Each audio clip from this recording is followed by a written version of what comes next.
আগামী 1 বছর কেন সারা জীবনেও যদি তার সাথে নিয়ে কাজ করতে হয়, আমি তাদের সাথে থাকবো এবং তারাও আমার সাথে থাকবে। আসলে শিবির বলে যে কাউকে মেরে ফেলবে, সেই মেরে ফেলার জায়গাটা আর নাই। আর মেরে ফেললেও কিছু যায় আসে না। এটাকে অনেকভাবে ফ্রেম করার চেষ্টা করছে, কেন একটা মেয়ে দুজন ছেলের মাঝে বসবে। তো এই চিন্তা চেতনা আসলে যারা লালন করে তারা কিভাবে মানে ঢাকা বিশ্ববিদ্যালয়ে পড়াশোনা করে আমি জানি না।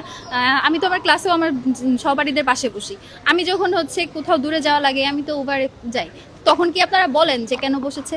আচ্ছা, যদি এখন এরকমও দেখতে যান যে তারা তো ইসলামিক রাজনীতি করে, দেখুন তারা ইসলামিক রাজনীতি করে খুব ভালো কথা, কিন্তু তাই বলে কি তারা এখন যারা হিজাব পরে না তাদেরকে আন্ডারমাইন করবে, তাদেরকে তাদের প্রতি একটা শ্লেষাত্মক বা তাদের প্রতি একটা বিদ্বেষমূলক আচরণ করবে? এটাই কি আপনারা এক্সপেক্ট করেন?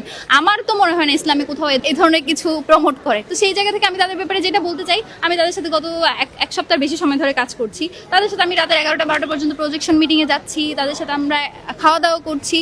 আমার কখনো মনে হয় নাই যে এখানে আসলে নারী বিদ্বেষমূলক কিছু আমি দেখতে পাইনি, না কারো বক্তব্যে না কারো অ্যাপ্রোচে। তবে যেটা দেখেছি সেটা হচ্ছে তারা প্রচণ্ড রিজার্ভ, এবং এই রিজার্ভের জায়গা থেকেই তারা নারীর প্রতি অনেক বেশি রেসপেক্টফুল। না, শিবির তো আসলে মেয়েরা করতেই পারে না, হিজাব পরে তো কথাই আসে না। ছাত্রী সংস্থা তাদের তো আসলে আইডিওলজিটা এটা তাদের কাজের জায়গাটাই এটা, তারা হিজাব পরবে, এটাই তাদের কাজের জায়গা।